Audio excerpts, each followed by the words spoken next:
आता बातमी नाशिकच्या राजकारणातून आहे, कारण विधान परिषद निवडणुकीमध्ये आणखी एका मोठ्या ट्विस्टची शक्यता वर्तवली जाते आहे। बंडखोर गोकुळ गीतेंना पाठिंब्यासाठी मनवण्याचे प्रयत्न सुरू झाले आहेत। उमेदवारी कायम ठेवून नरेंद्र दराडे यांना पाठिंबा द्यावा, शिंदे सेनेची अशी भूमिका आहे।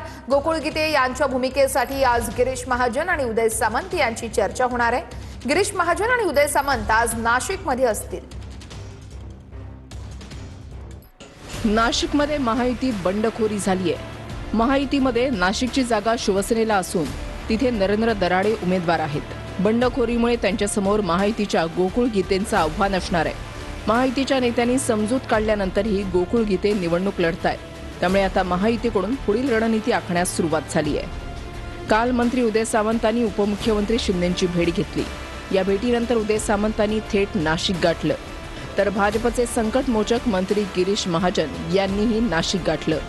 नाशिकमध्ये सामंत आणि महाजनांची एकत्रित बैठक होणार आहे अशी सूत्रांची माहिती आहे। यावेळेला दोन्ही नेते उर्वरित अर्जांबाबत चर्चा करतील अशी सूत्रांची माहिती आहे। दुपारून मी बघतो कोण भेटतंय, कोण रिचेबल आहे, कोण नॉट रिचेबल आहे अजून, पण निश्चित मी गोकुळ गीतेंची भेट आज घेणार आहे।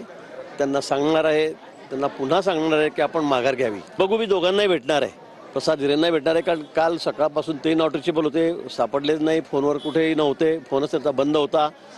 गोकुळ गीतेंचं काल सकाळी माझं बोलणं झालं होतं, पण नंतर ते नॉट रिचेबल झाले। 15 मिनिट 20 मिनिट मी त्यांच्याशी बोललो होतो, त्यांना समजवलं होतं, पण होकार नकार करून त्यांनी फोन ठेवला। मला वाटलं होतं की ते माघार घेतील, परंतु त्यांनी शेवटी मग ते भेटलेच नाही, नॉट रिचेबल होते।